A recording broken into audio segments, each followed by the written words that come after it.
જેતપુરમાં હનુમાન જયંતીની ઉજવણી કરવામાં આવી। જીતુડી હનુમાન મંદિર ખાતે ઉજવણી કરવામાં આવી। શહેરમાંથી દર્શનાર્થીએ ચાલતા લોકો આવે છે। દર્શન માટે મંદિરે મોટા પ્રમાણમાં ભક્તો માટે પ્રસાદનું વિતરણ કરવામાં આવ્યું હતું। મોટી સંખ્યામાં ભક્તો હનુમાન દાદાના દર્શન કર્યા હતા। દાદાના દર્શન કરી ધન્યતા પણ અનુભવી હતી। તો કહી શકાય કે હનુમાન જયંતીની ધામધૂમપૂર્વક જેતપુર ખાતે ઉજવણી કરવામાં આવી હતી।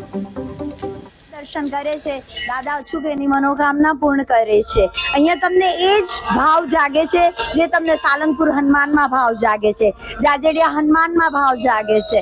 આ દરબારમાંથી કોઈ ખાલી હાથે ગયું જ નથી। હું અહીંયા 5 વર્ષ પહેલા આવી હતી અને મેં દાદાને વિનંતી કરી છે। એ જ વિનંતી આજે દાદાએ મારી સાંભળી છે, એટલે મારી બધી જ કામના પૂરી કરી છે। અહીંયાનું સિંદૂર તમારા તમામ કામ કરે છે અને તમને અકાળ મૃત્યુથી બચાવે છે।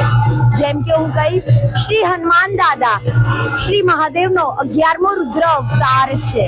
તમે સુંદરકાંડના પાઠ કરો, તમે હનુમાન ચાલીસાના પાઠ કરો, વારે વારે તમે હનુમાન દાદાજીનું નામ લો એટલે સગળા મનોરથ પૂરા થાય છે જ। અને આ ભૂમિ તો એટલી પાવન છે, એટલી પવિત્ર છે કે અહીંયા જે બી ખાલી પગ મૂકે છે ને તો બી દાદા એમની ગોદમાં તમને સમાઈ લે છે।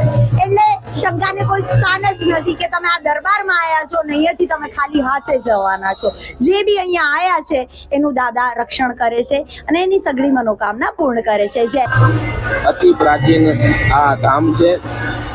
આશરે 800 વર્ષ સુધી અહીંયા ઇતિહાસ ઉલ્લેખ કરવામાં આવે છે। વર્ષોથી સાધુ સંતોને ગાદીપતિની પરંપરા છે। આજ હનુમાન પ્રાગટ્ય મહોત્સવ મનાવવામાં આવી રહ્યા છે। પ્રાગટ્ય મહોત્સવમાં મંદિર શણગારવામાં આવ્યા છે। સરસ મજાના દર્શન થાય છે। હજારોની સંખ્યામાં હરિભક્તો બધા આવીને હનુમાનજીને શીશ નમાવીને પોતપોતાને ધન્યતા અનુભવે છે।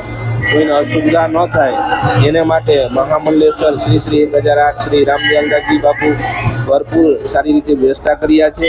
કોઈને આવક જાવકમાં અસુવિધા ન થાય તોય જીતુડી દાદા બધાને પૂરો પાડે છે। આજુબાજુ નહીં, આખા સૌરાષ્ટ્ર ગુજરાતમાં બધાના આસ્થાના કેન્દ્ર છે। ઐતિહાસિક જગ્યા છે। એવા અહીંયા ગૌશાળા પણ સરસ મજાને ચાલી રહ્યા છે। આશરે 100થી વધારે ગાયો છે। સાધુ સંતો 70-80 જેટલા સાધુ સંતો છે। બ્રાહ્મણોની સેવા છે, અતિથિની સેવા છે, પશુ પક્ષીઓની સેવા છે, જન સેવા છે, માનસ સેવા છે, બધાને આધ્યાત્મિક સેવા છે। આશ્રમમાં અખંડ રામાયણની પાઠ પણ ચાલી રહ્યા છે। એવા સુંદર સાત્વિક પવિત્ર ઇતિહાસ